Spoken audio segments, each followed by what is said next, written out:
Congress ISF ছেড়ে তৃণমূলে যোগদান। কংগ্রেস আইএসএফ ছেড়ে তৃণমূলে যোগদান 50 কর্মীর দলবদল।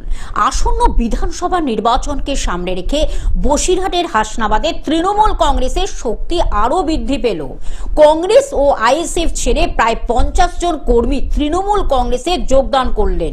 এদিন হাসনাবাদের মাখালগাছা এলাকায় দলীয় একটি অনুষ্ঠানের মাধ্যমে ওই কর্মীরা আনুষ্ঠানিকভাবে তৃণমূল কংগ্রেসে যোগ দেন।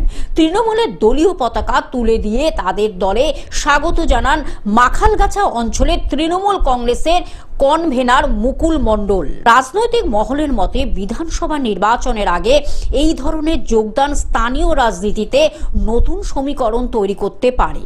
50টার মতো ফ্যামিলি এখানে আজকে জয়েন করলো।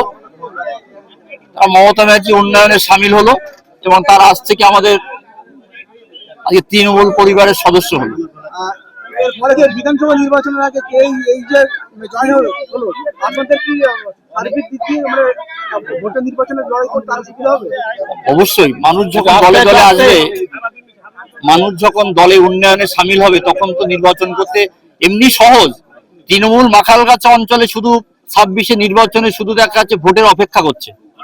মাখালগাছা 26-এ নির্বাচনে আমি এইটুকু বলবো যে মাখালগাছার মানুষ অনেক সচেতন মানুষ।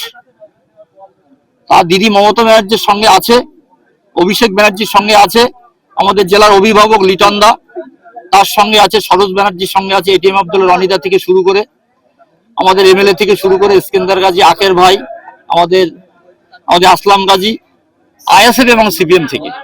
দক্ষিণ 24 পরগনা থেকে সৌমাভ মণ্ডলের রিপোর্ট, গ্লোব নিউজ। এখন থেকে গ্লোব টিভি দেখুন আপনার স্মার্টফোনেও। গুগল প্লে স্টোর অথবা অ্যাপল স্টোর থেকে ডাউনলোড করুন গ্লোব টিভি লাইভ অ্যাপ। এছাড়া জিও টিভি অ্যাপ থেকে দেখুন গ্লোব টিভি লাইভ।